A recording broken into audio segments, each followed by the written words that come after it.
We want to continue to analyze what we're learning about the Bergdahl exchange for 5 Taliban terrorists, what we're learning about, well, the political scene in Washington, D.C. and the direction of this country.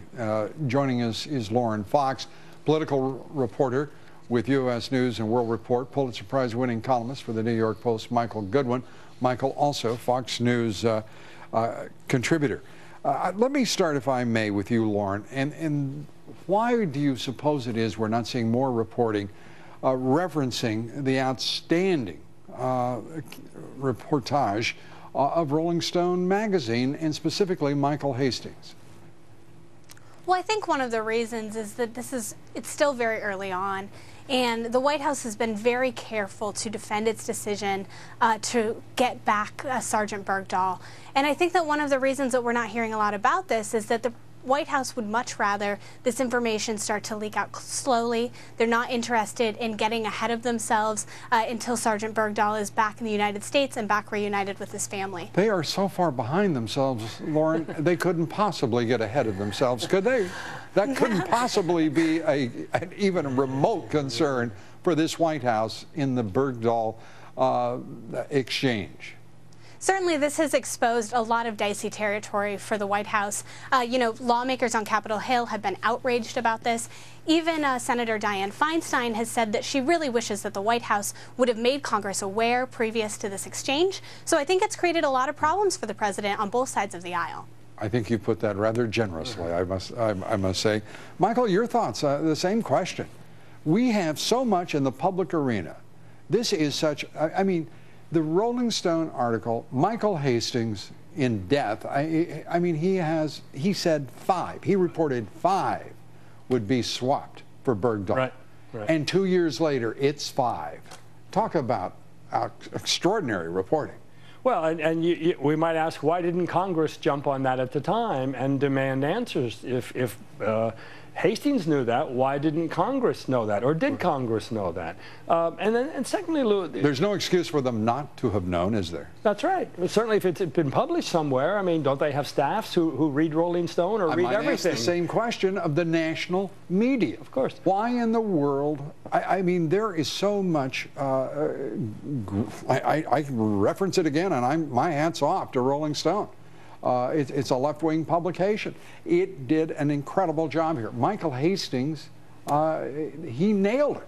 Well, and it's also, I think, like, fair to ask then, if the White House knew any of this, and it certainly should have if it didn't, that how much was out there, what was known about Bergdahl, why did it try to recreate a template where it's a day of victory, a day of celebration, a triumph? So the president goes in the Rose Garden with the parents. Susan Rice goes and says he served with honor and distinction. And then the White House begins to say that we had to get him back because of his health. He was in danger. He was going to be killed. Can you believe None of these things ever appear to be true right now. And so the White House is going to be constantly on the defensive until they get their story straight.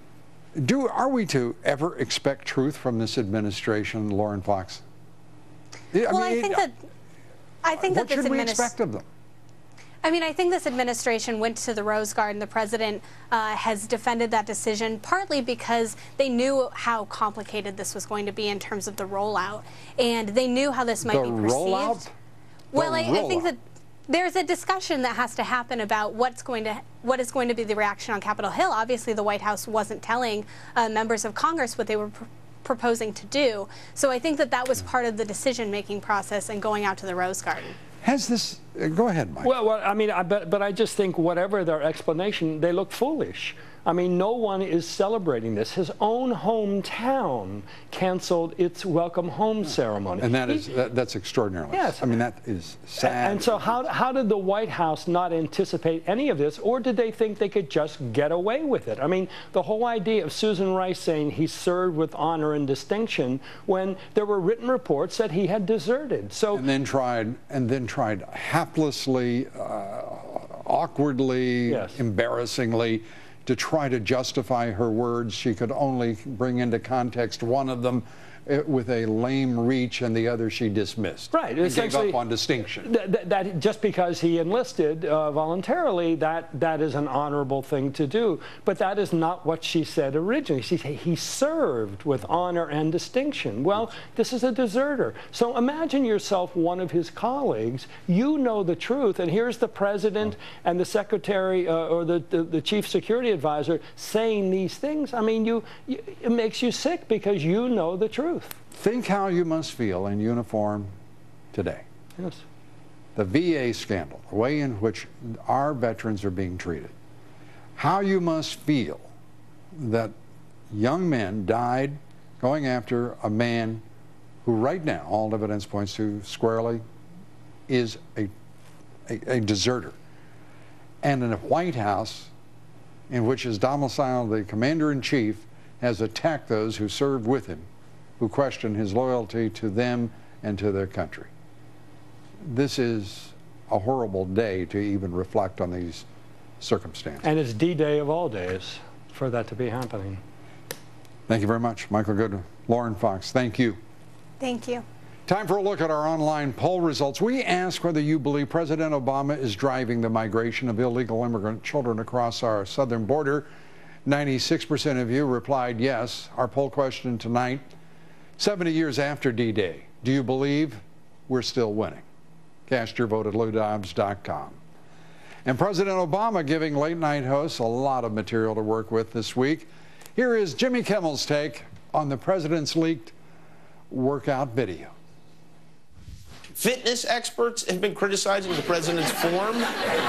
True. He's even taking it on the chin from foreign leaders. Tired of wimpy workouts that leave you scrawny like little twig that is crushed beneath paws of the great bear? It's time to Putin size. The workout that will make you strong like iron railroad track. Lifting tiny little weights makes you weak like woman. Putin size let you take off shirt to show rippling pectorals. No shame. Before, after, before, after, before, after. Get strong like rock, not weak like Barack. Putin size now. We are coming right back.